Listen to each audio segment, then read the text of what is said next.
Welcome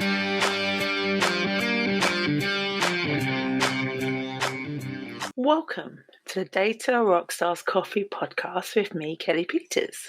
And me, Regina Jonas. Today we're going to discuss two stories with a common theme, unlawful access to systems. So Kelly, you put forward one of these, which was around some interesting unlawful access to CCTV systems. So what did you find? This was because of a Panorama documentary. So they were investigating the potential for Chinese statewide attack on the UK through CCTV. And the reason they were looking at that is because there are the two top brands of CCTV are manufactured by Chinese companies.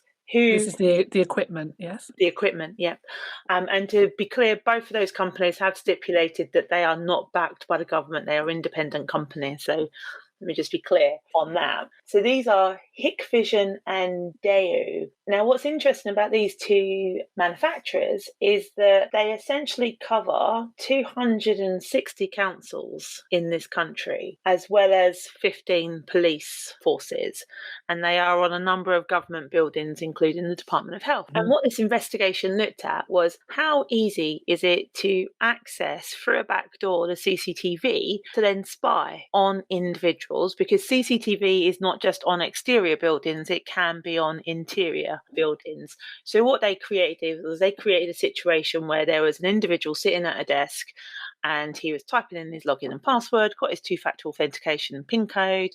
And because of the camera in that room, a hacker was able to look down at that individual, determine what their password was and determine what their PIN code was. And then because they had control of the CCTV camera, they were then able to work their way through, because they'd acquired a login and a password, other systems within the BBC, in a fake BBC network. Be very clear about that as well. And this was because both companies had created what is called a back door, so they could upload software updates and stuff. But that backdoor had been there since 2017, and it opened up to a whole wealth of vulnerability. Now, the companies have pushed out a firmware update, which is an update to the actual technology of the CCTV to reduce that vulnerability. And what interested me was they made a statement that we are sure that all of the companies that use our CCTV have applied the firmware update. And I think if you've looked at any of the reprimands that involve technology, or you've looked at any of the fines that have been issued, admittedly there's not been a lot, by the ICO, they typically criticise a company because they haven't applied the latest updates. So it intrigued me that through CCTV, a hacker could potentially get access to a wider network because of how they're spying. But also the assumption that because you pushed out a firmware update, the company's going to have applied it. And I wonder, in those organisations, how many people are routinely looking at and would think about the fact that those products need updates to them. I think people are potentially quite familiar with the fact that things like computers should have updates applied and phones. But I think when you then look into the rest of internet-enabled devices, things like cameras, routers, all those other things, how much are people genuinely, in every single circumstance, thinking about those other elements that need to be updated, checked, secured? And I think there's sometimes a belief that once they're installed, it's fine, they're secure, we've got control, and they don't necessarily think about the fact that things are connected to the internet and therefore are open to issues, hackers, and sort of penetration as a route into the system. No, absolutely. And I think because of the wide scale deployment of these two branded products of CCTV, the program speculates that there could be a statewide attack on the UK just because of the sheer volume of infrastructure that it covers. And it interested me because it likened it to the Italian job where they are on a heist and their hacker takes over all of the traffic lights and allows the minis to go through in sequence by flicking the lights to green. And at that time when that original movie was done, not the remake, the original, that was all kind of like, oh yeah, that's like, it's all fancy, it's nice, it's a film, it's all make believe. But the surveillance commissioner in the UK was like, it is perfectly possible for that scenario to now happen because of the state of technology that we have. So whilst I don't want to worry everybody on the podcast about it, I think it's one, we are one of the most highly surveyed countries in the world. But secondly, if you are deploying CCTV, even in your home, and we've talked about this on a previous podcast, like you might put a doorbell on that has a camera and whatnot, make sure you're applying the appropriate updates. Make sure you're really clear about what the privacy settings are. And if there's been an update pushed out and it's dependent on you applying it, do apply that update. There's a reason that update's been issued. It's not just for a little bit of entertainment. It's because it's plugging a flaw.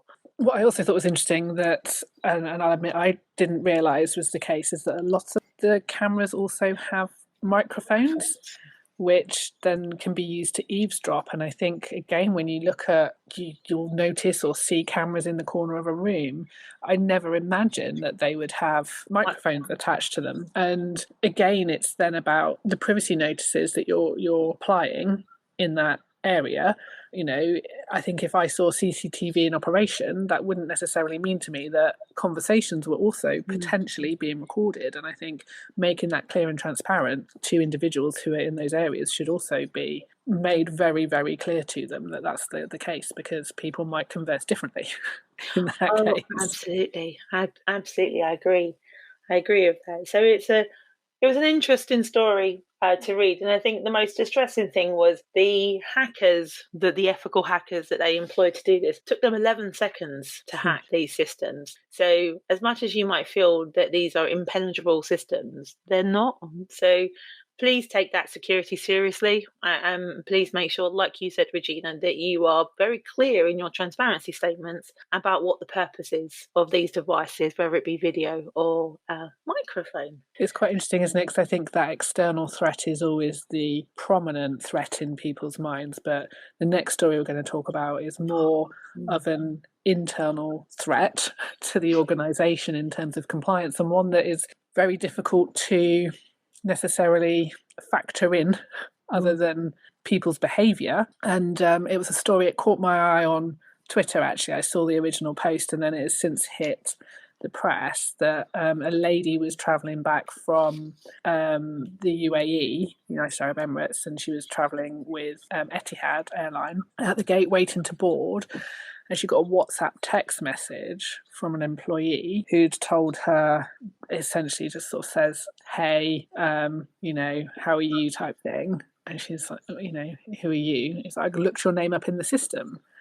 At which point she's then, well, which system, hotel or airline? Yeah. It's like, oh, it's the airline. And a little bit of, if you don't want my chat, then just block me. By the way, your plane's ready to board, when she's at the gate. And there were the typical responses from people who were just like, well, he might have been like giving you information about your flight. That comes through an automated text message from, if you've agreed to it, it comes through and very clearly Etihad. It's not from an individual starting off with the words, hey, it's flight number is ready to board gate X, and that's it. There's no chit chat around it from the airline. This is not a WhatsApp. It was very clearly the individual had gone into the airline system, seen this lady, and at some point obviously been able to know what her name is to look her up. Of course, her concern then is, well, this individual, has my telephone number and has contacted me using it and approached me, but also will know things like my name, my address, passport details will be held in that system. So then got, well, I've rejected, rebuffed. What's the consequence of that? And there's a whole lot of concerns which will be in that lady's mind, and it's something that maybe it isn't obvious to everybody, but as an individual, as a woman, you feel that threat. She's a lone traveller, so who's going to be looking out for her safety? And I think on the departure side, because she was coming back to the UK, they weren't necessarily taking it seriously. when they got back, they did take it seriously, and I believe the individual has been taken through the disciplinary process. But it's a really important lesson, that if staff of companies, and I think we've discussed it before on a previous podcast about was it delivery drivers doing something similar when they see somebody that they want to interact with, and it's the level of threat to somebody bringing something to your home. They're then contacting outside of what the remit is for how that data should be used. It makes you really uncomfortable. And so the impact on an individual's privacy can't be understated. No, and the distress that it might cause to use the data in that way. And I think companies in their training of staff need to be really clear about the fact that it is not in any way acceptable to use company data to make approaches on a personal level to individuals, no matter how attractive you might find them. I think that the thing that really got me about this story was it wasn't a member of staff of Etihad. It was a third-party contractor that they were using and acting on behalf of Etihad that gained access. So, the airlines are massive. They don't necessarily have all the in-house resources. They do outsource it. But still, it's like, whether or not you're an employee or you're an outsource, if you've been given privileged access to a system, you need to understand what that means, and the training of that. And I have traveled a lot by myself, and I think there's nothing more worrying than you getting some random message from someone you don't know on your phone, and you're like, who are you? How did you access my information? What are you going to do next with that? And that's unlikely to have gone through that person's mind when they've accessed it. They've just been like, oh, I've seen someone attractive, oh, let me make a move, without really thinking through the consequences. And that is very typical of people who are having a little bit of a nose on a system that they have access to, but they shouldn't be looking at the data and then misusing that information. So if you have privileged access, you have it for a reason, but use it for that reason and nothing else. Absolutely. And I think the other thing that companies can do to help prevent this type of temptation is to make sure that people only have access to the data they need to have access to in order to fulfill their role. If it's more widespread, you've got more people who are potentially able to access more data than they need, and then there's more risk that's been added. So whilst you can't always control individuals' actions, you now then need to think about how you can reduce the risk.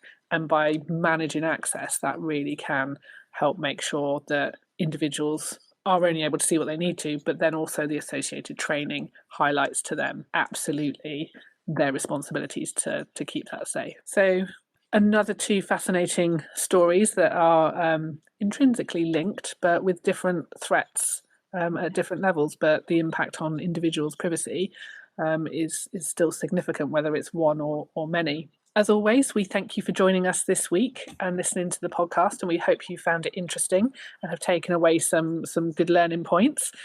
If there's any topics or stories you'd like us to discuss in a future episode, please do let us know on coffee@dbxuk.com, and then join us next time for more coffee and chat about the world of data and data protection.